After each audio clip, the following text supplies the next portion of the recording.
அனைவருக்கும் அன்பு வணக்கம்.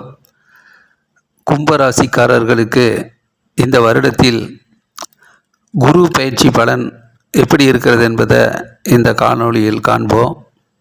கும்பராசிக்கு அதாவது ஜூன் மாதம் 2ஆம் தேதி 2026 குரு பயிற்சி திருக்கணித பஞ்சாங்கத்தின் அடிப்படையில் குரு பயிற்சி ஆகிறது.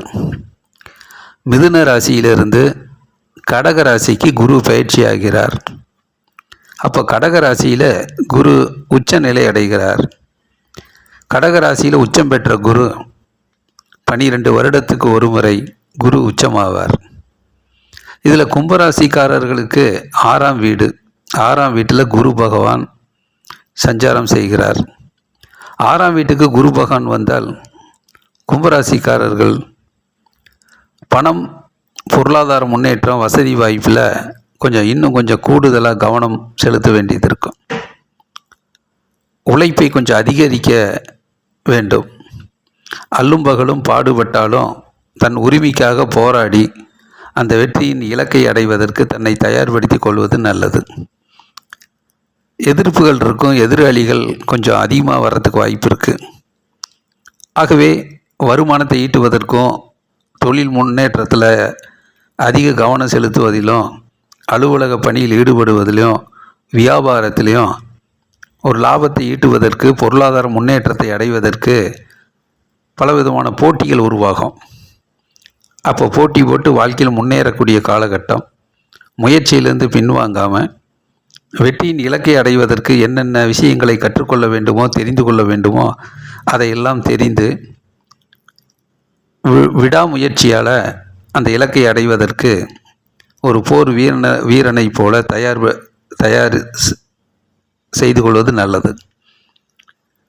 அப்பொழுது ஒரு போட்டிக்கு தயார் நிலையில் இருக்கக்கூடிய ஒரு மாவீரனை போல குரு 6ஆம் வீட்டில் இருந்ததுனால கும்பராசிக்காரர்களை கொஞ்சம் உற்சாகப்படுத்துவார். அதிவேகமாக செயல்பட வேண்டும், அல்லும் பகலும் உழைக்க வேண்டும், தங்கள் உரிமைக்காக போராடி வெற்றி பெற வேண்டும் என்கின்ற ஒரு நிலைப்பாட்டை தயார்படுத்துவார். அதே நேரத்தில் உடல் வலிமை தேவை, மன வலிமை தேவை. உடல் ஆரோக்கியத்தில் இன்னும் கொஞ்சம் அதிக கவனம் தேவை. ஏற்கனவே இருந்த உடல் உபாதைகள்லாம் நீங்கும், ஒரு நல்ல ஒரு நிரந்தர தீர்வுக்கு வரும். கொஞ்சம் மருத்துவ செலவுகள் அப்பொழுது வருவதற்கு வாய்ப்பு இருக்குது. அந்த மருத்துவ செலவு தேவைக்கேற்ப எடுத்துக்கொண்டு உடல் ஆரோக்கியத்தில் அதிக கவனம் செலுத்துவதற்கும் கும்பராசிக்காரர்கள் தன்னை தயார்படுத்தி கொள்வது நல்லது. அதே நேரத்தில் மன வலிமை வேண்டும். கவலைகளுக்கு இடம் கொடுக்காம மனதை எப்பொழுதும் உற்சாகமாக வைத்து கொண்டு சுறுசுறுப்பாக, மனபாரம், மன அழுத்தம், மன கவலைகளுக்கெல்லாம் இடம் கொடுக்காம மனதில் உறுதியோடு வரக்கூடிய பிரச்சனைகளை எதிர்த்து போராடக்கூடிய மனப்பக்குவத்தை பெற வேண்டும்.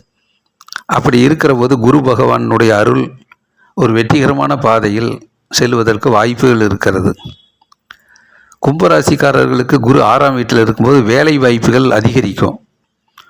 ஒரு நல்ல நிறுவனத்தில், பெரிய நிறுவனத்தில் வேலை செய்து நல்ல ஊதியம் பெறக்கூடிய சூழ்நிலை உண்டாகும். புதிய புதிய வேலை வாய்ப்புகள்லாம் உருவாகும். அந்த வேலைகளை மிகச்சரியாக வெற்றிகரமாக உழைத்து அதில் ஒரு வெற்றியின் இலக்கை அடைவதற்கும், பொருளாதார முன்னேற்றத்தை அதிகரித்து செய்வதற்கும் கும்பராசிக்காரர்கள் தன்முனைப்போடு செயல்படுவது நல்லது. வியாழந்தோறும் குரு பகவானை அவசியம் வழிபாடு செய்யணும். சாமந்தி பூ போட்டு வழிபாடு செய்தால் குரு பகவானுடைய அருட்கடாட்சம், குரு மேன்மை, பிரச்சனைகளை எல்லாம் சரி செய்து வெற்றி வாய்ப்பை கொடுக்கக்கூடிய அளவுக்கு பொருளாதார முன்னேற்றத்தை அதிகரிக்க செய்யக்கூடிய, பண வருமானத்தை ஈடுகட்டக்கூடிய சூழ்நிலையில் உண்டாகும். சில நேரத்தில் பண பற்றாக்குறை வரலாம். அதையும் போராடி சமாளித்து ஒரு சாதுரியமாக, புத்திசாலித்தனமாக, நுட்பமாக யோசித்து அதை வெற்றிகரமான ஒரு சூழ்நிலையை அமைத்து கொள்வதில் குரு பகவான் நிச்சயம் அருள் புரிவார். குரு பார்த்தால் கோடி புண்ணியம் என்பார்கள். 5, 7, 9ஆம் பார்வையாக பார்க்கும்போது குரு கும்பராசிக்காரர்களுக்கு 10ஆம் வீட்டை பார்க்குது, செவ்வாய் வீடு. அதே நேரத்தில் 12ஆம் வீடு மகர ராசி பார்க்கு, சனி வீடு. 2ஆம் வீட்டை பார்க்குது மீன ராசி, குருவுடைய வீடு. இப்போ 10ஆம் வீட்டை பார்க்கும்போது ஒரு புதிய தொழில் தொடங்கிறது, புதிய வேலை வாய்ப்பு அமைகிறது, வியாபாரத்தில் அடுத்த கட்டத்தை நோக்கி நகர்றது, அலுவலக பணியில் இன்னும் கொஞ்சம் தன்முனைப்போடு செயல்படக்கூடிய சிந்தனைகள், கவனங்கள் அதிகரிக்கும். பதவி உயர்வுக்கான வழிமுறைகள் உருவாகும்.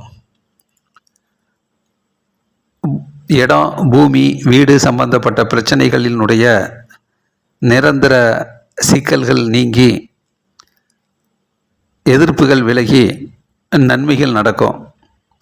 வரக்கூடிய பிரச்சனைகளை எல்லாம் சரி செய்து கடுமையாக போராடி வெற்றி காண்பதற்கு குரு பகவான் அருள் புரிவார். இதே நேரத்தில் குரு பகவான் 12ஆம் வீட்டை, சனி வீட்டை பார்க்கறதுனால கொஞ்சம் மற்றவர்களுக்காக கடுமையாக உழைக்க வேண்டிய சூழ்நிலை இருக்கும். ஆகவே வீண் அலைச்சல், வீண் விரயங்கள்லாம் ஏற்படாமல் இருந்தாலும் அந்த உழைப்பு தன்னுடைய முன்னேற்றத்துக்கு பயன்படக்கூடிய அளவில் பார்த்து நிதானமாக யோசித்து கண்ணுக்கு வருத்தமாக செயல்படக்கூடிய சூழ்நிலையை அமைத்து கொள்வது நல்லது. அல்லும் பகலும் பாடுபட்டு ஒரு விரயமோ ஏமாற்றமோ இல்லாமல் தன்னுடைய முயற்சிக்கு முன்னேற்றத்துக்கு பயன்படக்கூடிய அளவில் குரு பகவான் அருள் புரிவார். சிலருக்கு வெளிநாடு செல்லக்கூடிய வாய்ப்புகள்லாம் உருவாகும். இதே கும்பராசிக்காரர்களுக்கு 2ஆம் வீட்டை குரு பார்வை செய்வதனால குடும்ப முன்னேற்றத்தில் அதிக அக்கறை செலுத்த வேண்டியது இருக்கும். குடும்பத்தினுடைய பொருளாதார நிதி ஆதாரத்திற்காக கடுமையாக உழைத்து அதிலும் பொருள் ஈட்டி இல்லற வாழ்க்கையில் மேன்மையடைய குரு அருள் புரிவார். வாக்கு வன்மை ஏற்படும். சொன்னது நிச்சயம் பலிக்குங்கிற அடிப்படையில் ஒரு நேர்மறை சிந்தனையோடு நெகட்டிவாக யோசிக்காமல் பாசிட்டிவாக யோசித்தா அது குரு பகவானுடைய அருள் கடாட்சம் கிட்டும். சொன்னது நடக்கக்கூடிய சூழ்நிலை உண்டாகும். நல்ல புத்திசாலித்தனமாக செயல்பட்டு நிறைய வெற்றி வாய்ப்பை பெறக்கூடிய சூழ்நிலைகள் உண்டாகும்.